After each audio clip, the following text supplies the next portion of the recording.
150 ஆண்டு கால வரலாறை கொண்டது.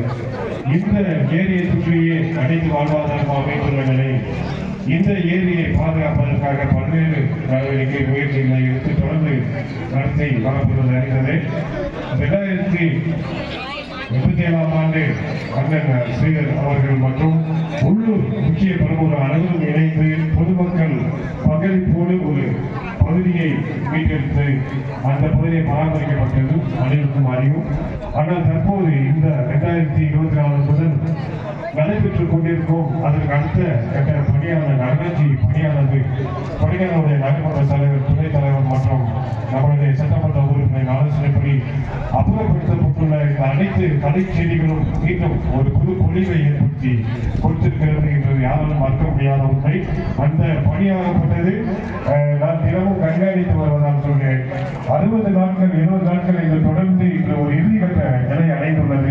இதை காணும்போது இந்த இதயத்திற்கு ஒரு புது ரத்தம் பாய்ச்சது போல இந்த நீர் ஆதாரம் பெருகி வருகிறது.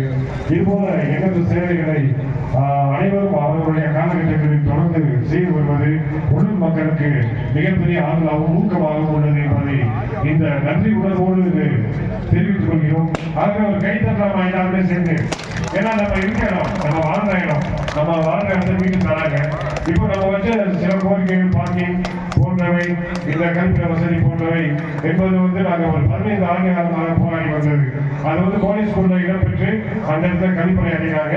அதை கண்கூடாக பார்த்தவர்கள் என்ற முறையில அதுக்கு ஒரு நன்மை பாராட்டி நாங்கள் சொல்லி தெரிவிக்க வேண்டிய ஒரு கடமை இருக்கிறது. இதுபோல இந்த பகுதிக்கு நாங்கள் வைக்கக்கூடிய மிக அழுத்தமான ஒரு கோரிக்கை, அழுத்தமான கோரிக்கை என்பது இந்த கேபிஆர்சி போர்ட் ஹவுஸ். இது இருந்தவரை இந்த இடத்துல இருந்த தொழில் வளம் வேறு, இப்போது இருக்கின்ற தொழில் வளம் வேறு.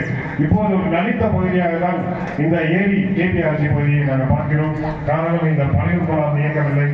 இதை நமது நகர செயலாளர் அவர்கள் சொன்னது போல இந்த நகராட்சிக்கு நடத்தி இந்த பகுதியை மீண்டும் ஒரு உயிரூட்ட வேண்டும் என்ற கோரிக்கை அனைத்து தரப்பு வியாபாரிகளிடம் உள்ளது. அதை தயவு கொடுத்து நீங்கள் அனைவரும் கனிவோடு பரிசீலிப்பீர்கள். மேலும் இதுபோல பல்வேறு தொடர் வளர்ச்சியை நோக்கி சென்று கொண்டிருக்கிற கொடைக்கானலுக்கு அந்த பொங்கல் விழாவில் கலந்து கொண்டிருக்கக்கூடிய ஒவ்வொருக்கும் ஒரு நன்றி. என எல்லாருமே பசி எடுத்துருச்சு. ஸோ இந்த சூழ்நிலை பேச முடியாது. இந்த பொங்கல் விழா சிறப்பிக்கக்கூடிய ஒவ்வொருவருமே நன்றி தெரிவிக்க பாராட்டப்பட வேண்டியவர்களாக இருக்கிறார்கள்.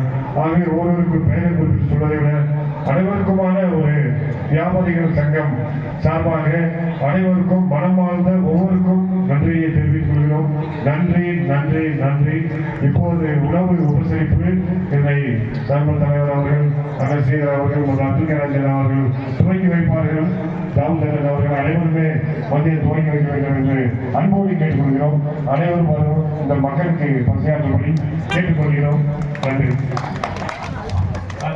இங்க வந்திருக்கிற நகர்மன்ற தலைவருக்கு ஒரே ஒரு கோரிக்கை, நீண்டாவது கோரிக்கை, இந்த ஏரிசாலை வியாபாரிக்கு